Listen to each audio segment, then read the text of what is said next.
Hey, what's up, everyone? This is Minnesota Mike back with you for another video. This is another one in my vlog series that I do through the Memphis Songwriters Association in conjunction with the blog that I write for them, talking all about songwriting and what has worked for various artists over the course of a handful of years, whether those songs have been hits or not.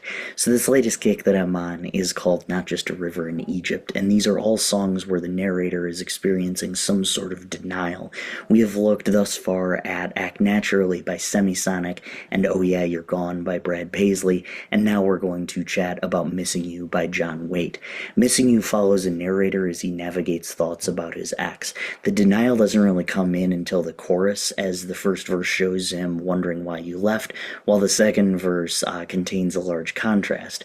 I hear your name in certain circles and it always makes me smile. I spend my time thinking about you and it's almost driving me wild.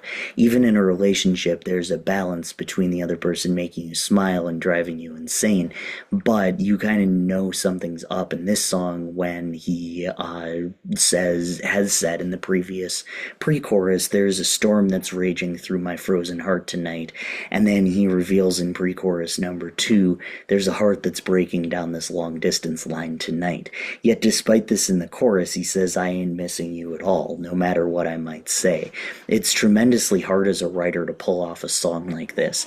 In a previous blog and vlog kick, I talked about I'm Gonna Miss Her, the fishing song by Brad Paisley, and how out of necessity it had to go straight to the bridge after the chorus because the punchline had already been revealed. Striking a balance between denial and the actual feelings of this particular person is tricky. Establishing yourself as an unreliable narrator while still being able to say something new and compelling for 4.5 minutes is even trickier, but John Waite does it perfectly here.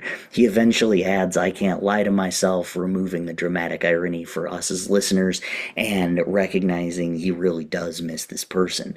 I always like listening to songs as a whole, but also like picking out standout lines. In this song, a few favorites are there's a message in the wire and I'm sending you this signal tonight. You have no idea how desperate I've become and it looks like I'm losing this fight. The reference in the bridge to heartbreak overload is also a very powerful one, especially coming off sending out a message like a telegraph to your soul. In researching this song, I also found out that Every Time I Think of You was also the name of a song by John Waite's previous band, The Babies. Melodically, the song uses F sharp, B, and C sharp played through twice. With the song in F sharp, this is a 1-4-5 pattern.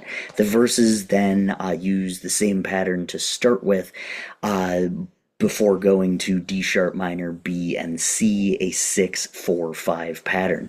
The pre-chorus then uses D minor, B, and C sharp, essentially the verses, but reversing the 6th chord instead of using the 1 chord, creating the tension that we're so used to hearing in a pre-chorus. The chorus uses the same chords as the intro, but the second and final time around, it cuts out the B chord and just plays F sharp and C sharp.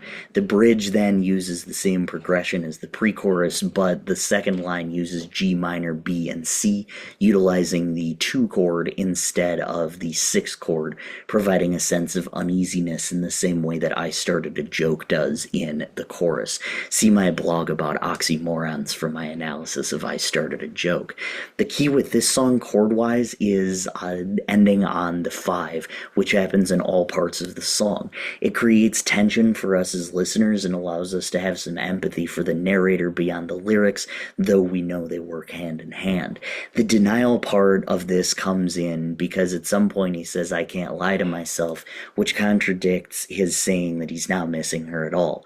This cliffhanger chord also works because he never reveals what it means when he, whether it means, I thought I was missing you, but I'm not, or I'm telling myself I am missing you, but I can't lie to myself. Instrumentally, the song uses guitar, bass, keyboards, drums, and other percussion. Structurally, the song uses a verse, pre-chorus, chorus, bridge, chorus format. As we've discussed with Hootie and the Blowfish's Hold My Hand, the transition to a second verse after the pre-chorus also helps build up that tension that's necessary for the listener in general. But the decision to structure this particular song in that way is an excellent one because it allows the narrator to preview the tumult going on inside his his head, while also insisting in the next moment that he's fine and only has fond memories of his ex. So Missing You is linked below. You can take another listen, another little closer listen, or maybe you haven't heard this song before for some reason, and this is your first time, but now you got all the tools to know what's going on and what makes it work. Thank you so much for tuning in. I am Minnesota Mike.